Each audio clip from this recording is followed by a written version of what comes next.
En mi familia, cada persona tenía su programa preferido. Por ejemplo, a mi tío Abe le encantaban los deportes y siempre escuchaba a Bill Kerr.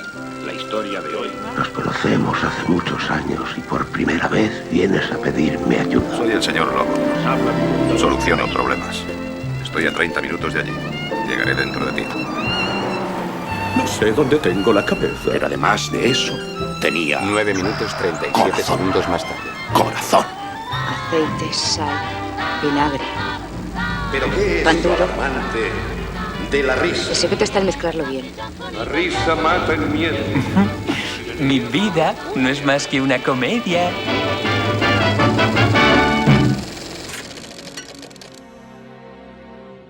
¿Saben ustedes lo que es un flashback? ¿Les suena esta palabra tan usada en el mundo del cine y de las series de televisión? El color de la pantalla cambia, a veces incluso se vuelve en blanco y negro. Otras veces reconocemos al personaje en alguna etapa remota de su vida, pero en todos los casos hablamos del mismo fenómeno, un viaje al pasado. Bienvenidos a Flashback, un programa con un tono muy íntimo, donde el cine será nuestra coartada para conocer a nuestros invitados e invitadas. La premisa es muy sencilla. Ellos y ellas eligen una película con un importante significado personal. No entraremos a juzgar si las elecciones son mejores o peores, malas o buenas, porque lo importante no es qué película, sino por qué la película. En este primer programa tengo el privilegio de presentar a alguien que conecta conmigo, que ha sido profesor mío y a quien le tengo muchísimo aprecio. Él es José Antonio Younis, catedrático de escuela. De Psicología Social. De Psicología Social. Profesor de la Universidad de Las Palmas de Gran Canaria. Buenas tardes, José Antonio. Buenas tardes, Iván. Me alegro de estar contigo otra vez. Sí, la otra vez es porque nosotros venimos... varias veces, hemos estado varias veces. Sí, y las que estaremos. Eso espero. Te enredaré más veces. Eso espero por tu potencia. En este caso, pues, José Antonio ha elegido una película que yo antes de presentarla sí que me alegro de que la haya elegido, porque de alguna forma no sabe uno si creer o no en las coincidencias, pero es una película sevillana. Y ¿sí? Sevilla para mí tiene un significado, un color especial. Sí, porque tú estudiaste en Sevilla, ¿no? Estudié en Sevilla 6 años, cuando estuve haciendo comunicación audiovisual, que es lo que ha marcado la deriva que nos trae hasta aquí. Uh-huh. Y además esta película fue muy importante, Solas, porque es una película de 1999 y fue un antes y un después en lo que es el cine andaluz. Fue una película que impulsó mucho el cine andaluz. Exactamente. De hecho, hace poco se acaba de hacer un aniversario de Solas, como una película que fue un hito en su momento, y además la ópera prima de su director, Benito Zambrano, que además encumbró a muchos de sus actores. Estaba María Galeana, que ella se dedicaba a dar clases precisamente. Sí, de historia. Daba clases. No, de historia del arte. De historia del arte, en un instituto, creo, si no me equivoco. Sí, exacto. Y la actriz, la que hace de hija, era locutora de la televisión... Era la chica del Tiempo. Del Tiempo. De Canal Sur. Exacto, algo de eso, sí. Ana Fernández. Ana Fernández. Y a partir de aquí, Ana Fernández obtiene el Goya a la mejor actriz Nobel. Uh-huh. Y María Galeana, que ya había hecho teatro, a pesar de que era profesora, había hecho mucho teatro, gana el Goya a la mejor actriz de reparto, uh-huh. que no es poco, ¿no? Y además, bueno, más el Goya mejor guión, no sé si adaptado, y un montón y de director premios. Nobel. Fue una película que, lo que se viene diciendo, con merecimiento, un pelotazo. En Sevilla fue un acontecimiento. Además, la primera, no sé si fue la primera película de Maestranza Film. Luego ya a partir de ahí siguieron haciendo más películas. Aquí viene la pregunta importante, es ¿por qué Solas? ¿Por qué eliges esta película para el programa? Bueno, al principio había pensado en otra película, que era Flores de otro mundo, pero en realidad las dos películas tienen un denominador común, que es la soledad. La soledad porque, bueno, en una etapa de mi vida, esto es haciendo ultraconciencia, porque hasta coger una bicicleta hay que... Claro, no, estamos en el espacio para divagar y para navegar. Bueno, Pues Iván, yo realmente fue una película que me impactó, igual que la otra, pero bueno, estamos hablando de Solas, ¿no? Yo creo que fue por, entre otras tantas cosas, por el sentimiento de desamparo, de soledad, de fragilidad de los personajes. Pero sobre todo me identifiqué mucho con la actriz, con María Galiana, su personaje, quiero decir. Hay que decir que María Galiana es la madre, ¿no? Para poner un poco en contexto a los oyentes, estamos hablando de una película que trata cómo esta madre mayor, ¿no? María Galiana, sí, ella, madre abuela prácticamente, ella viene del pueblo, esto es importante decirlo. Sí. Bueno, de ello trata también temas de sociológicos como el éxodo rural al mundo urbano, que fue el éxodo de los años 60, 70 y 80. Pero en este caso, si mal no recuerdo, tú que lo tienes más fresco, era de los años 70. 70, sí, exactamente. ¿Sí? Y en este caso ella viene, pero no por cualquier motivo, viene porque su marido está ingresado en el hospital. Una operación, ¿no? Y ella se está quedando provisionalmente en casa de la única hija que queda allí, en Sevilla, porque se ve que hay otros hijos que han... Bueno, exactamente no es que se quedara. Bueno, sino que para algún descanso, que no podía estar todo el tiempo en el hospital, porque es importante. Sí, la verdad es que sí, ¿eh? Aquí porque no es que fue, bueno, yo voy y me quedo en casa de mi hija, porque no sabía nada de la hija. Y además la hija no Creo recordar. Además la hija no quiere, de hecho no tiene muchas ganas de que se quede tampoco. No, exacto. Porque a la hija le recuerda muchas cosas, ella se ve que la hija, evidentemente, no quiero tampoco contar toda la película a los oyentes, pero sí es verdad que lo ha pasado muy mal, se ve que ella no está en un buen momento de su vida y parte del no estar bien tiene que ver con esto precisamente, tiene que ver con la relación con su... Lo que yo recuerdo, porque yo la vi 2 veces, lo que yo recuerdo es, no quiero ver a mi madre porque permitió a mi padre lo que le permitió. Exacto. Y entonces, claro, cuando ve a la madre, toda su frustración pues la proyecta y su rabia sobre la madre que permitió esto, que permitió lo otro. Pues claro, la pobre madre hizo lo que pudo para hacer, y eso lo refleja muy bien el guión, ¿no? Sí. Hizo lo que pudo en aquella época en que las mujeres pues no eran prácticamente sino el paño de lágrimas, la reproducción biológica, la reproducción afectiva, el mantenimiento de la familia, etcétera, ¿no? Y entonces pues es lo que había en la época y lo refleja bastante bien, ¿no? Yo creo que este es un buen momento para que la audiencia termine de conectar con nosotros y entender lo que estamos hablando. Vamos a ofrecerles un fragmento de la película. ¿Estamos solos? Sí. Pensaba en cosas de antes y... Yo he sido un buen hombre. Sí.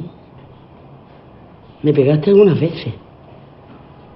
Pero me porté como un hombre. En casa nunca faltó la comida. Pero un hombre. He sido un buen hombre. No entiendo qué es lo que me quieres decir. Va, déjalo. Vieja tonta, tú nunca entiendes nada.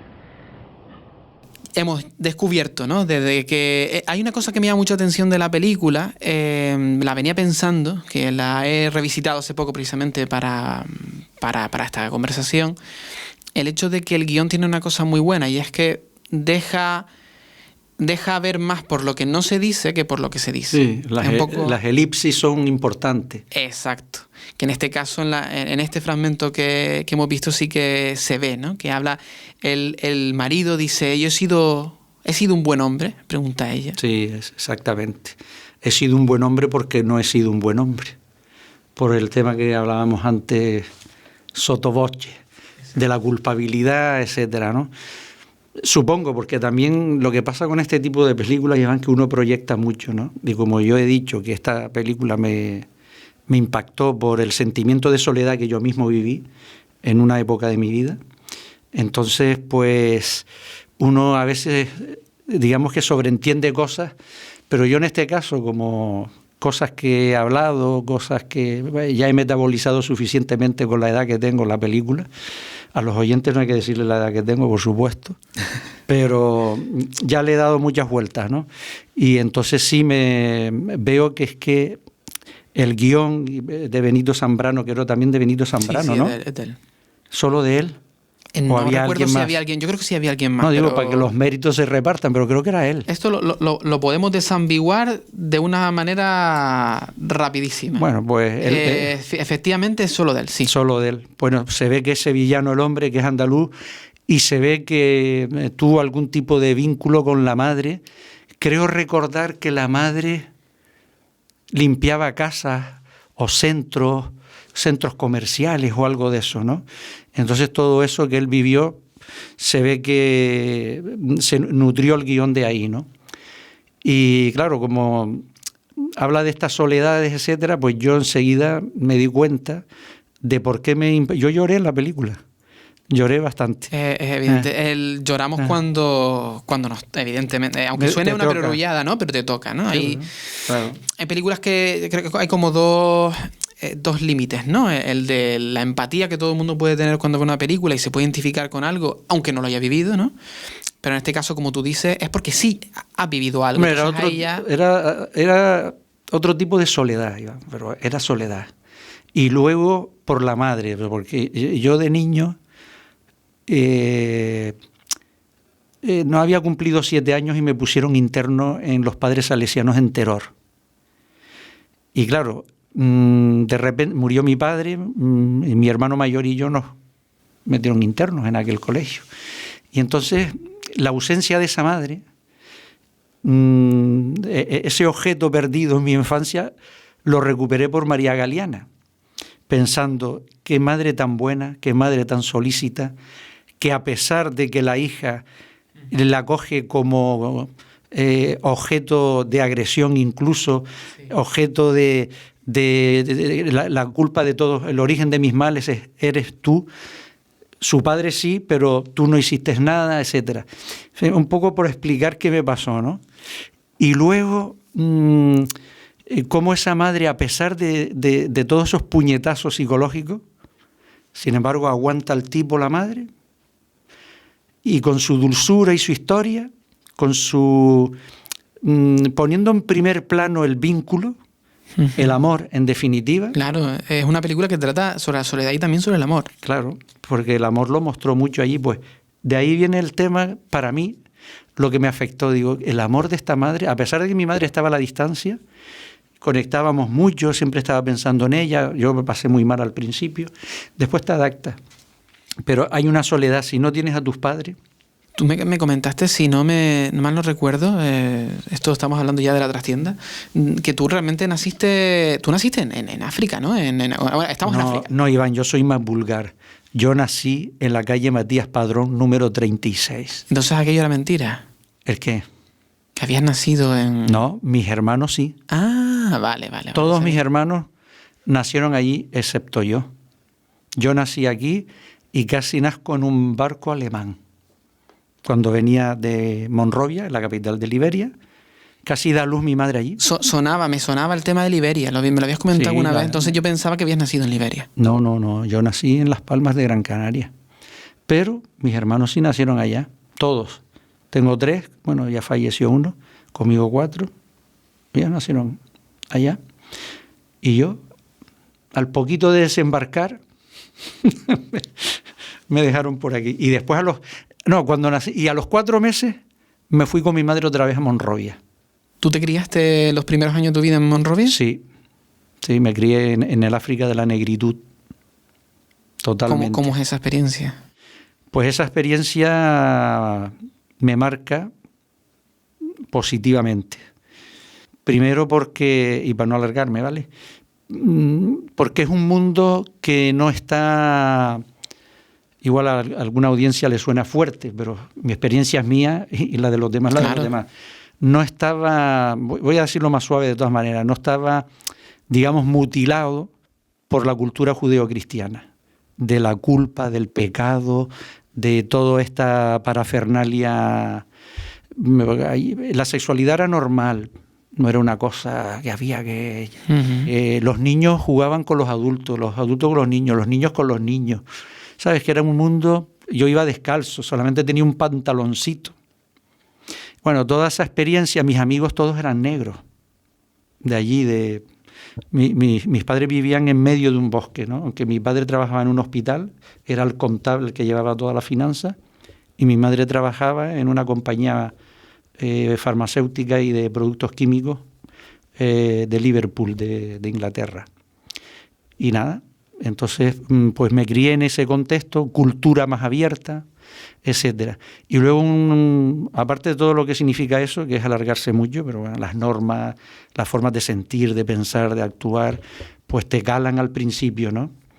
Pero luego hubo también un descubrimiento muy importante, pero ese no lo hice, ese descubrimiento que me impactó no fue en el momento de los 6 primeros años que estuve allí, sino cuando volví unas vacaciones con unos 14 o 15 años, que me hice comunista, me hice rojo, pero rojo, porque descubrí realmente entre bambalinas qué se hacía para domesticar, para controlar, para imperializar y para colonizar un país, económicamente e ideológicamente. Y puedo contar, ya que estamos hablando de cine. Claro. Iba con mis 2 amigos, que me acuerdo perfectamente sus nombres, Benjamin y Isaac, íbamos al cine. Y en el cine solamente a los negros del país, las películas que les hacían ver eran películas de karate y de pelea, donde los negros nos daban a los blancos unas tollinas tremendas, traducidos, que nos pegaban, nos daban palizas. Y no habían otras películas para el pueblo llano, para el pueblo trabajador de allí de Monroya, de los negros, ¿no? Y mis amigos, que cuando veían esas películas, me miraban como incluso culpabilizados los pobres, porque yo era el único blanco y era su amigo. Y me decían, plenty plava, plenty plava. Plenty plava es el inglés macarrónico que se hablaba allí. Bueno, macarrónico no, joder, porque eso dirían de los canarios otros. Pero bueno, decía, plenty plava era mucho el fighting, peleas y tal, ¿no? Y digo, joder, esto. Y eso lo uní a que fui a una emisora de radio, que igual ustedes como profesionales lo saben, The Voice of America, La Voz de América, sí, que era propaganda yankee totalmente.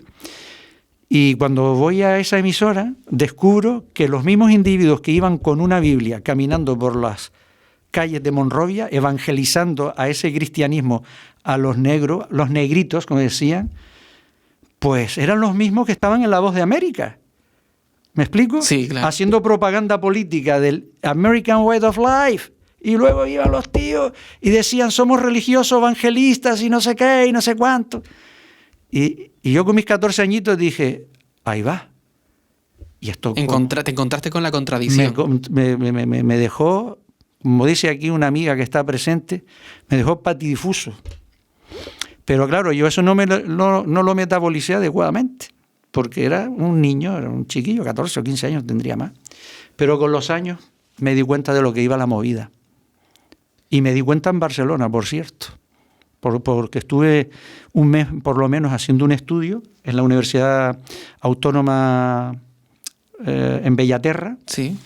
Y ahí aprendí eso. Bueno, pues ese es el periplo asociado también al cine. Realmente sí. Siempre he pensado que la vida de uno se podría contar, se podría hacer una película de la vida de todo el mundo, ¿no? Incluso se podría, tienes razón. Da igual qué vida, ¿no? Y al final siempre sería una película interesante de montar. No sé si a ti te ha pasado, pero hacer el ejercicio personal de decir, esto en qué parte de la película estamos, ¿no?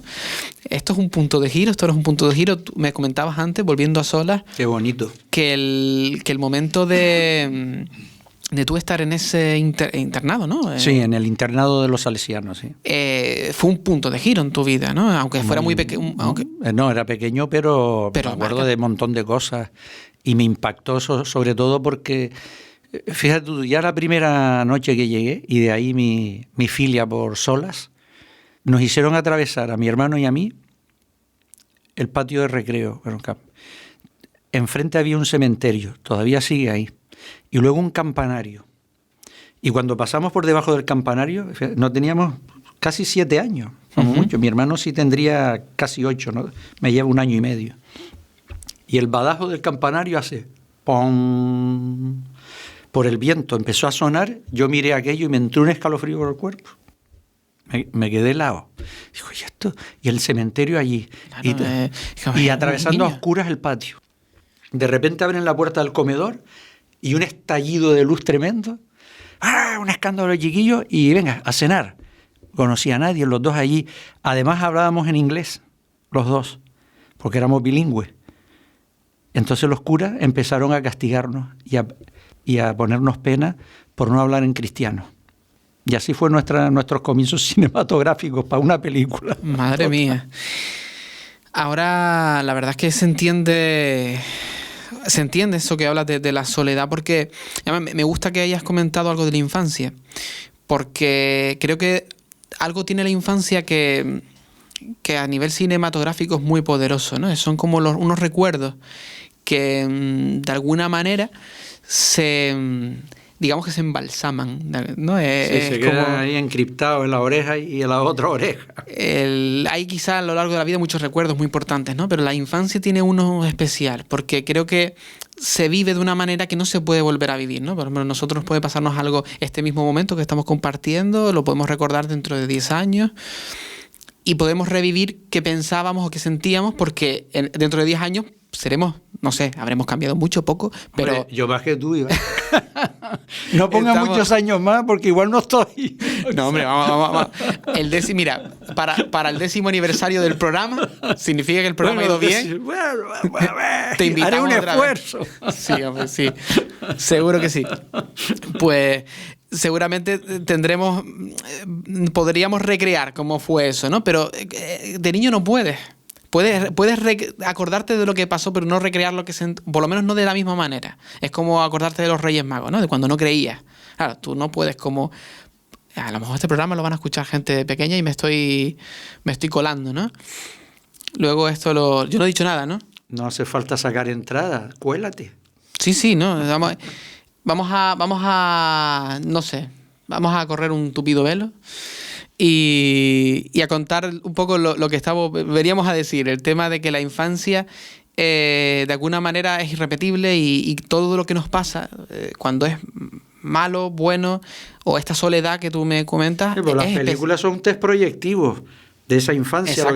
No siempre, por Dios, pero claro, cuando yo veo un texto que es un relato, está contando algo y está contando algo que es prototípico de los seres humanos, la narratividad de la vida. La vida es una historia.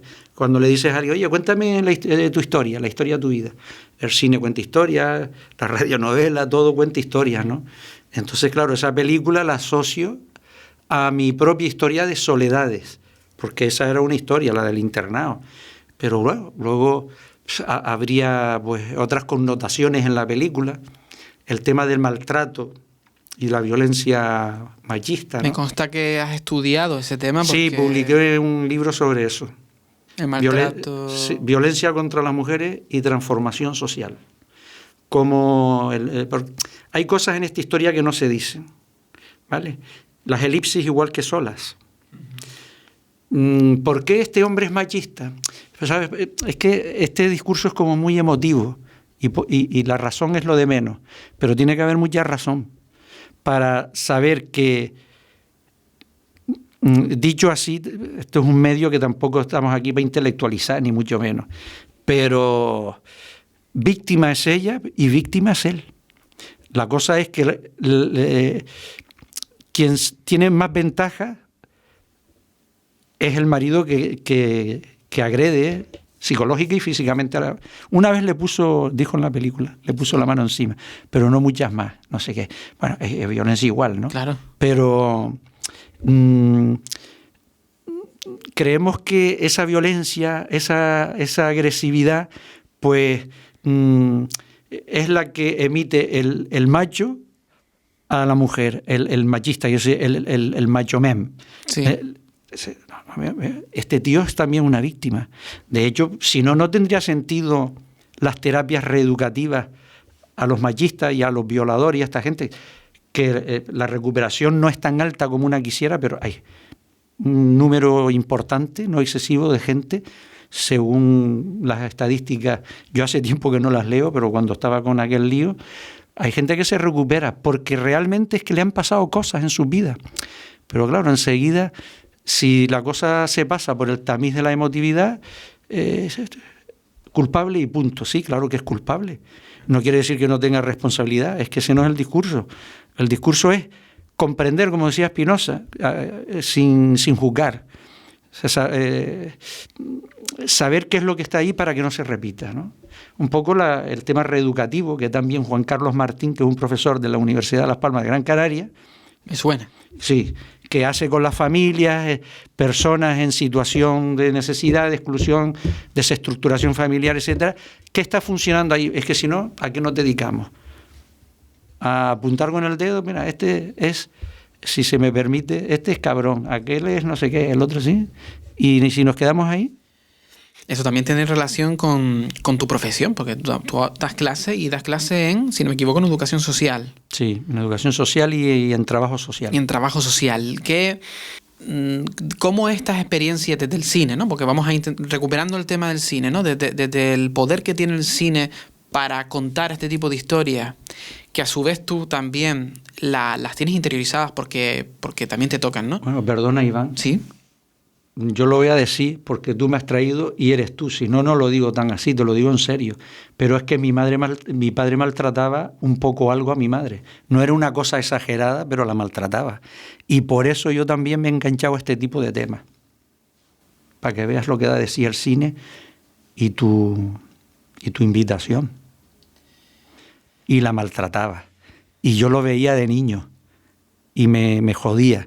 Y luego mi madre de mayor lo cuenta, pero entrevarada, así a media, pero te lo cuenta. Me lo cuenta después ya cuando fui mayor, porque ella es de esas mujeres como María Galeana, que prefiere el consenso, la integración, y hay que entender las personas. Mi madre ya tiene 87 años, de esa edad, pues piensan que bueno, que aquello pasó, pero ella sabe claramente lo que pasó. Y entonces también esta película me recordaba todo aquello, ¿no? Y me estremece todavía. Y siempre que veo a María Galeana me pasa eso. Me sobrecoge la actriz, ¿no? A fin de cuentas hablamos de un tema que parece que no existe o que está en las noticias, pero todos de forma más directa o más indirecta conocemos casos. De amigos, de familiares. Montones más de lo que la gente se cree, ¿eh? Es lo que quiero decir, ¿no? Que quizá esto que al final, la verdad, es una confesión importante, ¿no? Que nos haces en el programa, realmente es la de muchas personas que nos van a estar escuchando también. Sí. Bueno. Porque a fin de cuentas son circunstancias que se dan en la familia. No, más de lo que... Como tienes que situarlo. No, es que hay una cosa muy invisibilizada también, ¿no? Porque claro, los casos y más en la época que es la película, ¿no? Pero no todo se ha denunciado. El iceberg es bastante más grande, ¿no? Y yo estoy convencido de que es así. No solo porque lo haya estudiado profesionalmente o intelectualmente, sino...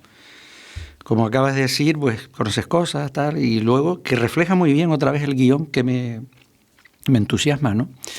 El tipo es que se ve que viene de ese entorno y lo refleja bastante bien. No hace escarnio sobre... Por eso la elipsis que tú decías al principio, no está ahí, que escena de que le pega, que esto, que lo otro. Uh-huh. Es que me parece que el nombre de él no lo dice nunca. No se dice. Del padre, ¿no? Yo no lo recuerdo. Hasta es eso. más porque además es muy inteligente en el sentido de que si de alguna forma en el cine, en el guión, ¿no? Estamos hablando, visibilizas el maltrato, la violencia, eso al final, pues evidentemente, tú como espectador, si tienes un mínimo de empatía, pues va a resultarte fuerte la escena y desagradable, y vas a juzgar, pues mira lo que él ha hecho, mira ella, mira él, mira... no tienes que reconstruir nada porque está hecho, pero cuando realmente no cuentas lo que ha pasado, pero sí lo cuentas porque se deja ver, tú sí puedes imaginar. Estamos en el terreno de la imaginación de todo lo que no se está contando y ha pasado. Entonces eso es muy poderoso, porque ahí entra en juego ya la capacidad de cada uno de imaginar, que ahí es donde vas a introducir tu experiencia también. Y ahí es donde entra como un cuchillo el guión, porque esos huecos tú los rellenas con tu historia, José Antonio. Y ahí es donde realmente se produce esa sensación. Ya. Y como a ti te pasa, pues le pasará a muchos. De forma particular, realmente no quiero quitar el protagonismo a Solas, que es la película que estamos hablando hoy. No, siempre estamos hablando de ella. Al final sí. A mí me pasa, por ejemplo, con Cinema Paradiso. También la vi, creo. Cinema Paradiso, al sí, final cuenta... italiana. Cuenta, muy feliliana esa. ¿De quién era? Era de... Creo que se llama Giuseppe Tornatore, creo que se llama, el director. Yo no me acuerdo. Tú que eres técnico. A lo mejor habría que comprobarlo, pero sí, si no me equivoco. Él cuenta una historia casi, yo creo que es autobiográfica, en el que habla del director, de cómo él se convierte en director de cine, ¿no? Entonces habla del amor que sentía hacia el cine desde el pueblo y las proyecciones que se hacían en el pueblo. ¿No se hizo profesor de lengua, de lingüística o algo? No, es un... Estoy confundido de película. Puede ser. El caso es una película como muy, muy costumbrista, habla de la infancia de un niño que siempre me ha emocionado porque precisamente cuenta lo que es ir a... En este caso él se va del pueblo porque él tiene que labrarse su carrera como artista, como... Que de niño él estaba de proyectista. Sí, de proyectista, exacto. Sí, es esa. Entonces, cuando él se tiene que ir, a mí me recuerda cuando yo me tuve que ir también a Sevilla a estudiar, ¿no? Entonces te emociona, porque tú has vivido eso. Y como comentaba antes, ¿no? Como con Solas, al final tú reconstruyes los huecos de... Entonces, una película que a mucha gente le puede resultar bonita o incluso emotiva, muy emotiva, porque lo es, de forma intrínseca lo es, pero luego tú añades valor a eso con la experiencia. Sí, bueno. Es lo que nuestras historias son las que terminan de completar el cine. La verdad, ¿no? que Solas tiene de todos los temas, ¿no? Porque hasta hace una sociología rural... el tema del trasvase del campo a la ciudad, el tema de aquellas mujeres criadas que se quedaban embarazadas, que venían las pobrecillas del campo rural español, ¿no? Y a sus señores y tal, y bueno, y luego una cosa que también lo refleja la película. ¿Por qué? Y todavía eso persiste, ahora ya cada vez menos, porque ya queda menos gente, esa de la España vaciada y tal. Uh-huh. ¿Por qué emigraban más las mujeres del campo a la ciudad que los hombres? Pues buscando ese horizonte que no tenían ahí, y porque en todo ese tiempo, durante el franquismo y el post-franquismo, durante todavía bastante tiempo, no podían abrir una cuenta a su nombre, sino era el marido o no sé si otro familiar, no me acuerdo si no estaba el marido. Uh-huh. y la transmisión de la herencia de la propiedad de la tierra no iba a las mujeres, siempre iba a los varones. Claro. Y tenían un medio que era la tierra para trabajar, y las mujeres no. Y salían fuera, se iban a la ciudad precisamente. Pero pasó en toda España. Aquí en Canarias, cuando yo hice el estudio de la violencia contra las mujeres, me di cuenta de lo mismo en el sur de Tenerife y de Gran Canaria. Es que además ella, María Galeana, en la película dice, es muy sutil, pero también da muchas pistas, ¿no? Cuando ella dice que no sabe escribir, pues el compañero, el que está conociendo, que está en el edificio, donde el vecino de la hija, ¿no? Don Emilio, no me acuerdo cómo se llama. Don Emilio era el abuelo. El abuelo bueno, el que hacía de abuelo. El abuelo adoptivo. El que quería ser abuelo. Exacto, ¿no? Él le dice, ¿me escribirías cartas? Y ella dice, no sabe escribir. Entonces, claro, ahí también el hecho de que no haya... La mujer estuviera apartada también de la educación, sobre todo en el entorno rural, eso todavía imposibilita más la posibilidad de emanciparse, ¿no? Y de abrirse un horizonte. Si no sabes leer, no sabes escribir, si todo lo sé tu marido, ¿no? Pero fíjate, Iván, hay una cosa, tú que hablas de sutilezas, que me encantó de la película, es la historia de amor entre don Emilio y... ¿Cómo se llama el personaje de María Galeana? Ella ahora no recuerdo. ¿María o Rosa? Rosa era la... Bueno, no, Rosa. Sí, porque llamaba de luego ella a la hija como la abuela, bueno, sí, cierto. Pues había una historia de amor. Claro. Lo que pasa es que era un amor que en ese momento histórico de su historia de sus vidas no era posible, pero veías cómo aquella mujer Ha llegado, como quien dice, la vida le ha jugado una mala pasada. Y a este hombre no tanto, porque tenía una viuda a la que nombraba con cariño, ¿no? Claro. Bueno, una viuda. Sí. Una muerta. Se le había muerto la mujer. El viudo era él. Exacto. Sí. El viudo era él.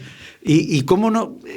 Dice, oye, este hombre me trata bien, con cariño, me hace esto, lo otro. Y ella, que lo limpiaba... Sí. Recuerda que estaba enfermo, lo cuidó y le dijo que, bueno, a estas alturas ya he visto todo lo que he tenido que ver en un hombre y no sé qué, no sé cuánto. Y cómo se fueron acercando a aquellas dos almas que al final, solitarias porque estaban solas, claro, y necesitaban afecto, apoyo, etcétera, se fueron enamorando. ¿Tú no lo crees? No, por supuesto. La película lo deja bastante en el aire, pero está presente, está presente. Pero sobre todo en el espectador, cuando yo veía aquello, digo, que se queden juntos, que vayan juntos, que se muera el jodido aquel que está en el hospital y tal. Sí, al final, eso, claro, todavía alimenta más porque claro, la película es muy dura, hay que decirlo, ¿no? La película es muy dura. Sin ser muy explícita, es muy dura. Y no termina mal después de todo. No termina mal. Y necesita tener ese punto, ¿no? También de ese caramelito. De esperanza. ¿No? Claro, de respirar un poco. Me acuerdo de verla por primera vez y, claro, los primeros compases de la película. Lo viste muy pronto, ¿no? Muy pronto. Pues tú eras un niño adelantado. Muy prematuro, sí.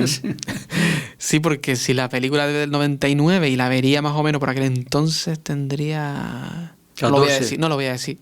No, bueno. Sí, más o menos, por ahí tendría 13, 14 años, sí. Bueno, yo ya había nacido, sí. Entonces, realmente, sí, nos contaba. Nosotros invitamos de momento mayores de edad. Bueno, a lo mejor. ¿De qué edad?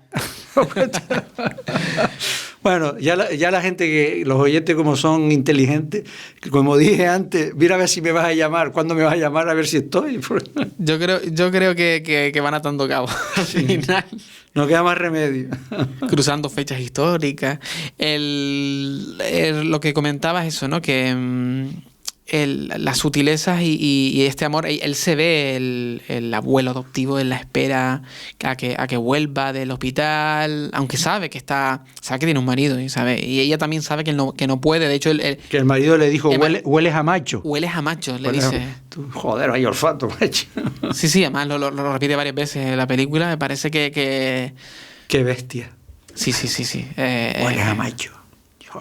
Luego, viendo la película, luego se ve que ese machismo, ¿no? Y esa prepotencia, esa soberbia, esa violencia con la que habla, luego no se traslada cuando, por ejemplo, aparece el médico, ¿no? Aparece el médico y hay como una... Es también muy, muy sutil, pero hay como una cierta sumisión. El médico no dice nada. Si fuera off the record, sí, cuando una vez ya se va el médico, los médicos son todos unos cabrones, dice el personaje, ¿no? Se hacen con uno lo que quieren. Pero había una cosa... No sería capaz de decirle al médico lo que le dice a la mujer. Hombre, claro que no. El médico es la autoridad. Es la figura de autoridad. Pero que me hiciste recordar el comentario del médico, una cosa que también me llamó a recordar la atención, fue los regalos que le hacía...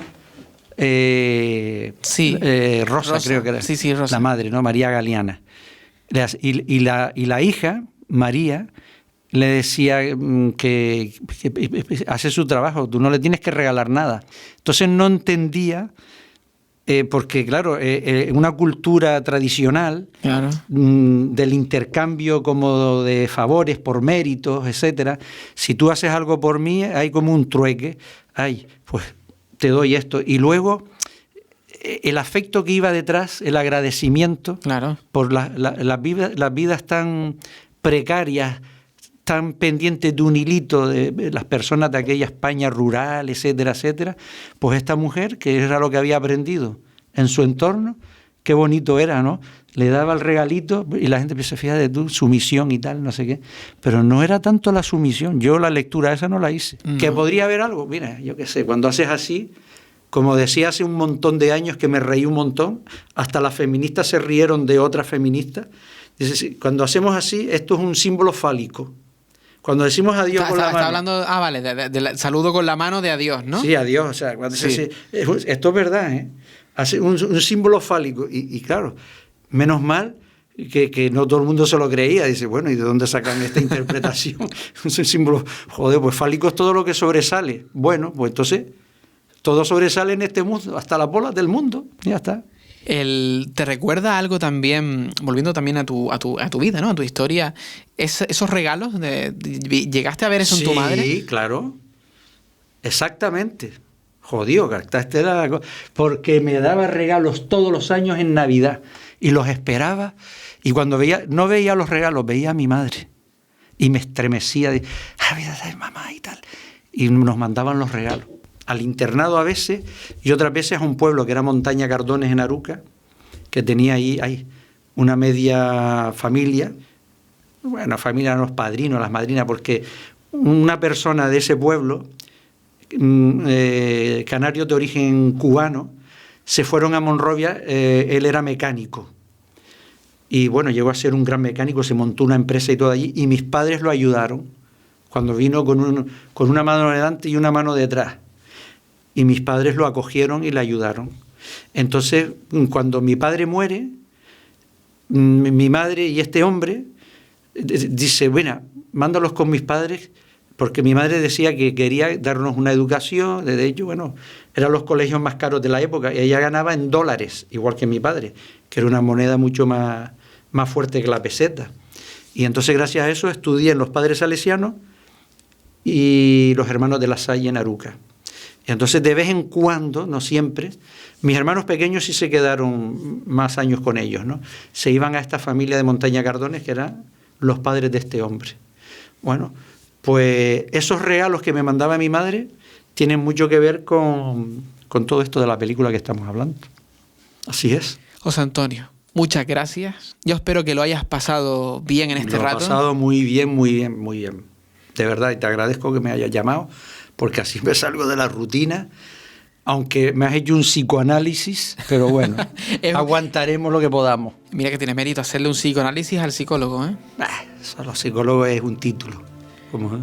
Esperamos que vuelvas otro día y con otra, porque la verdad es que el cine da para mucho, y podemos contar la historia de uno a través de tantas películas que llenaríamos todos los programas que podamos hacer. Así que ¿podemos verlo?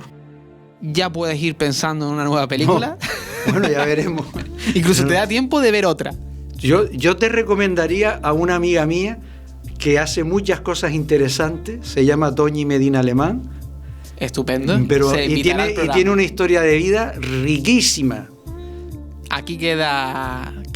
Yo cojo el testigo y. Te lo digo en serio, ¿eh? Esto tiene una riqueza extraordinaria. Y lo tendremos muy en cuenta. Pues muchísimas gracias, te digo de nuevo. A ti, Iván. Y hasta la próxima. Y que tengan mucha suerte con el programa, que bien merecido es.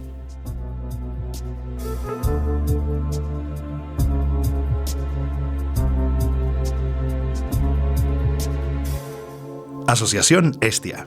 Hablemos en positivo.